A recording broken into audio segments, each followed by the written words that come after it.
Hello, and welcome to a match of Littlewargames.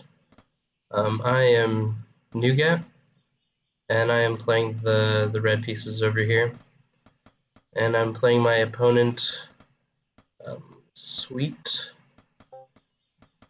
Let's see, Sweetj123. Is playing with the blue pieces. Uh, so as you can see, basically strategy. I'm not going for a quick castle here. Just going for a standard house. I'll eventually be going into a Rax. And then sending over 2 raiders. Um, sadly, I think there was like a miscommunication, and so Sweet is gonna start a little bit behind. But I think you'll see that things even out a little bit going from there. So that's just too bad. Yeah, and you can already see that he's kind of. Oh, I was about to say he was behind to get his first castle here.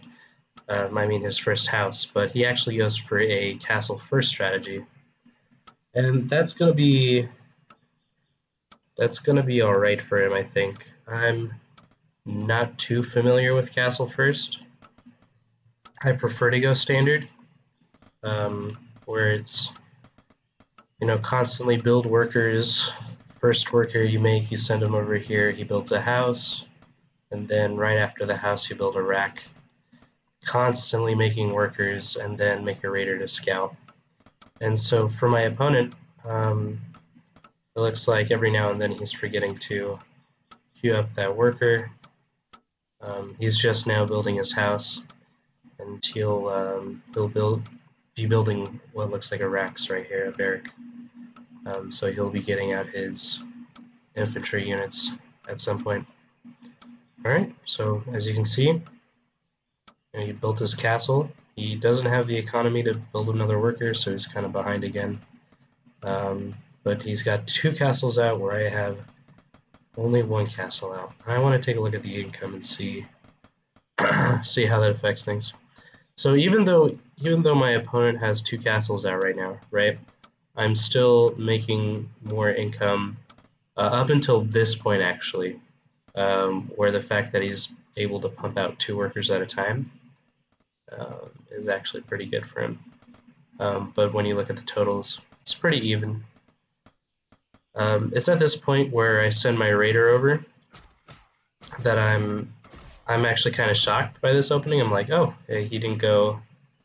He went castle first. That's great, because I actually have another raider coming over. We'll be able to harass his units a little bit and kind of stunt his growth. This knight, this soldier, I was pretty confident was coming out, so I wasn't particularly scared by that. I have 2 raiders, so 2 raiders should easily kill a knight. I believe I micro this a little bit, and so at this point I go back straight into macroing. Built this house. I want to get these workers out, transferring my units, and I don't see that there's this knight here that's absolutely killing my raider. So I miss macro this, even though I actually have him on a hotkey, and I should be,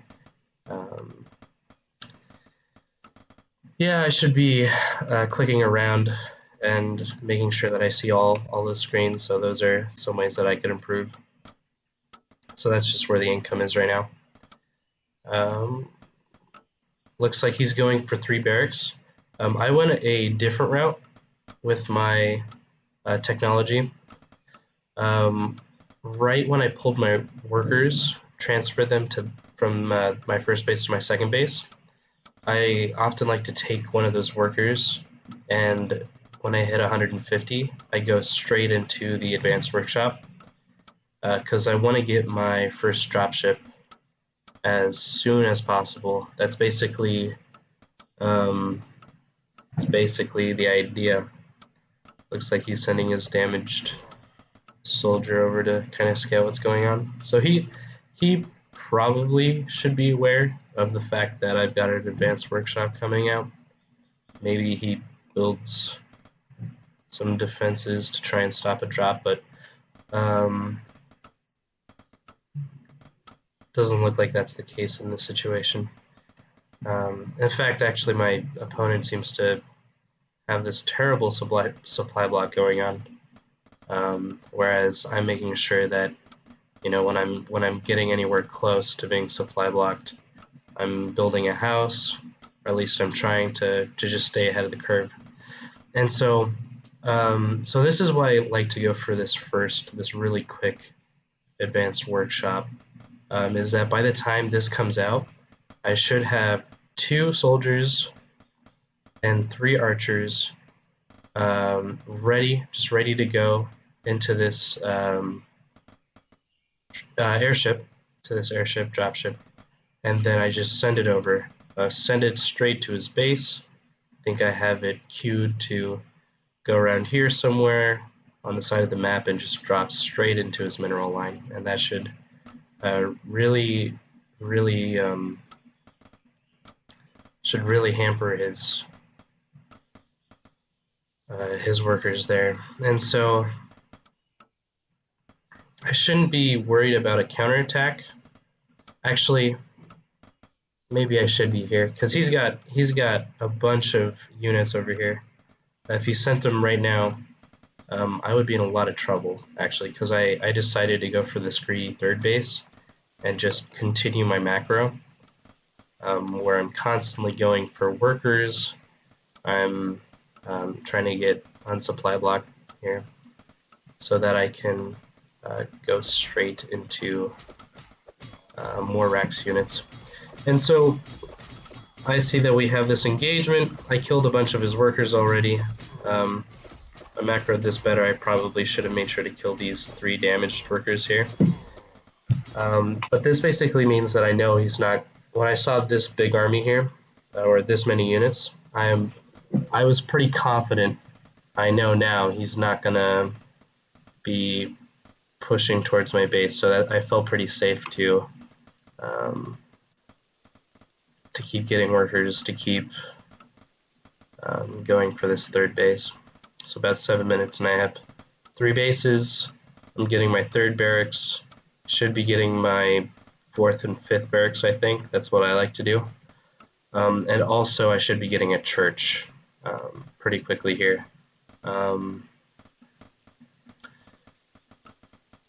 So that's what I should be doing. I think I sent a couple more drops. Let's see what happens.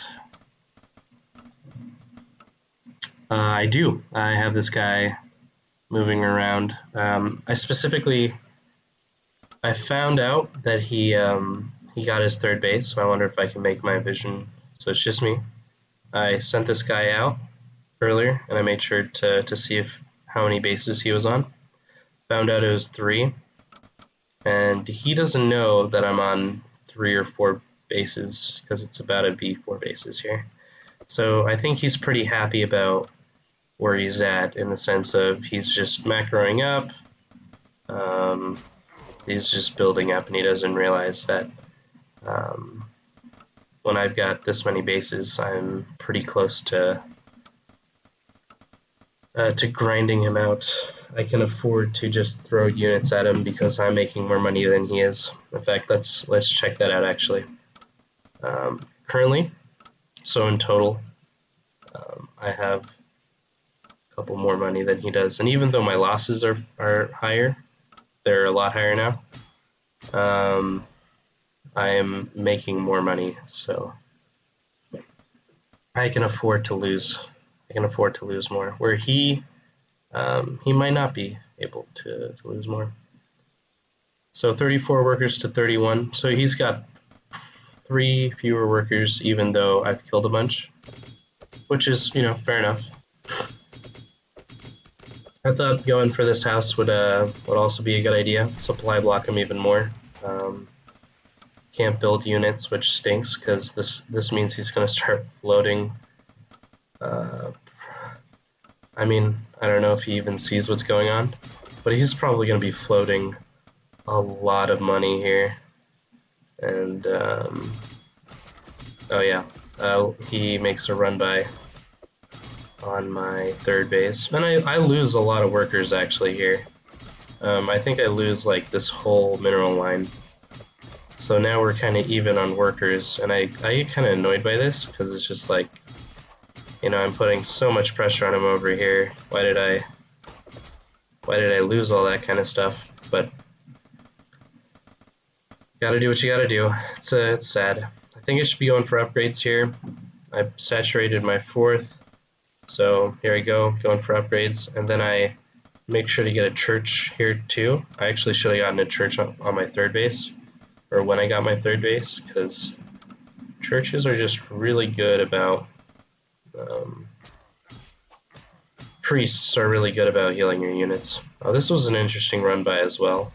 He sent his soldiers, he walked them straight into here and then had them fight, which is fair. That's fun to do with wolves, I think. So nothing much. I'll go ahead and speed things up a little bit. He's attacking, he's just macroing up. Yeah, he should definitely be expanding. I guess my opponent is a little bit less experienced.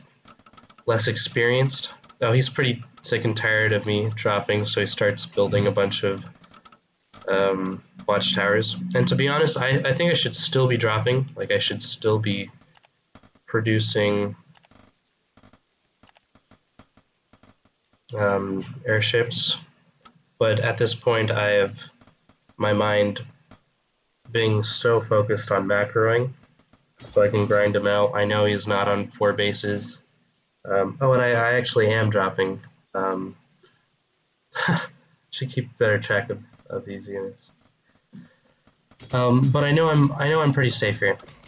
He's not moving out. His army's still here. I'm doing efficient damage. Just all around good stuff. And just even harassing him and making sure that his army stays home. That's good enough for me, because I am playing really greedy, and as long as I know that his units are staying home, then I'm happy with that.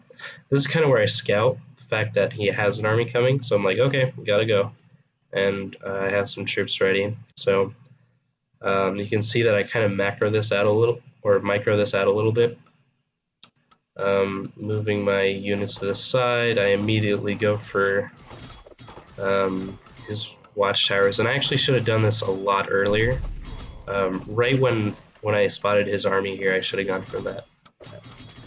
Well, we can see this fight here. Basically, soldier versus archers. And you can see that his archers are kind of having a better fight here, because all of his archers can attack, but not all of my soldiers can attack, and it's only because I think he mismicros this fight, and by not doing anything with them. And once I get this round, then it's over. That fight is over, basically. I'm also up on upgrades too. Going for attack and defense. I think it's standard to go for just attack upgrades. And that's usually the way to do it. Okay, so I wanted to talk about this because I think this is something that's not standard for most, at least most professional players. And I'm still learning this game, like trying to get better at it and everything. But the fact that my worker count is around 50, I believe I've heard a lot of people say that 30 is where you want your workers to be. And I guess that makes the most sense, because if you have 30, you have 120 supply left for your army, and that's important for like big fights like these. Like I'm gonna lose this fight because he's got mages, he's got more army here than I do, and that's kind of an area where I need to improve on as well. But I just thought it was really interesting how a lot of the time I see professionals stick to around 30 workers. And so I don't know if that's a bad thing or if that's a good thing. It's just interesting. Interesting thing to talk about. Maybe maybe it'll change something. You can see right now I'm floating a lot of money. I'm trying to get it down as like quickly as possible. I should be going for upgrades, that kind of stuff. Building, so I like built a lot more barracks so that I can produce more, so I can do more with my money, kind of thing. And then I'm also expanding.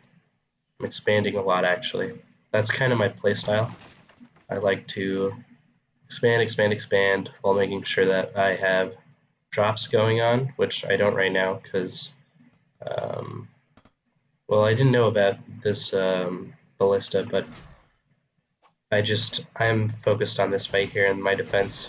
And you can see that I have been playing greedy, so I make sure to build watchtowers. But yes, so this is where the main fight happens. He's got mages coming out, and he's throwing fireballs, and I'm just... I'm so inexperienced with how to deal with mages at this point in time that it's a tough fight. I'm gonna go ahead and speed this up a little bit. Yeah, so definitely definitely a little bit inexperienced here. He pulls into my worker line, and I immediately have to go on this because I'm thinking, you know, he's killing so many workers. He's probably killed around 15, I think, in that fight, and so I had to make sure that I fought him for that. And then right there, all of my buildings are queued to put workers there, so I'm trying to get money as a result. Okay, so he retreats a little bit. We have a fight, a little fight here. I micro this a little bit. This was interesting because I didn't know he had this army here, so he could have just took out that castle. But what I did see from all of this going on was that I could tell that these were just reinforcing units, so these weren't the main army. And they are. They all came from these barracks here. So now he is counterattacking, which is good for him.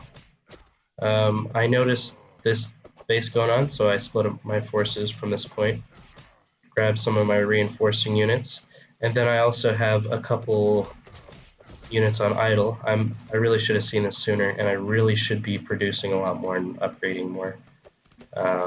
Hopefully I'll focus more on that. I realize that now, so I go straight into producing and upgrading, I think.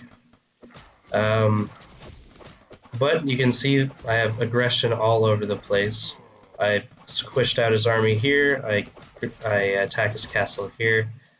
He can't build a castle here because I've got a watchtower and he's only got workers there. And then I've been constantly trying to see if he gets his fourth base. So I think my strategy, in the sense of kind of keeping him contained via drops, via having pressure on the map, really played out well for me. And, you know, as you can see, at this point he GG's out. I get to win this one. And I think it was a great game. Really well played. Obviously there were mistakes, like not going for upgrades quick enough, but I really thought it was a really well played game. And of course I want to thank you for joining me in this experience and for watching one of my first videos. Alright, have a great day.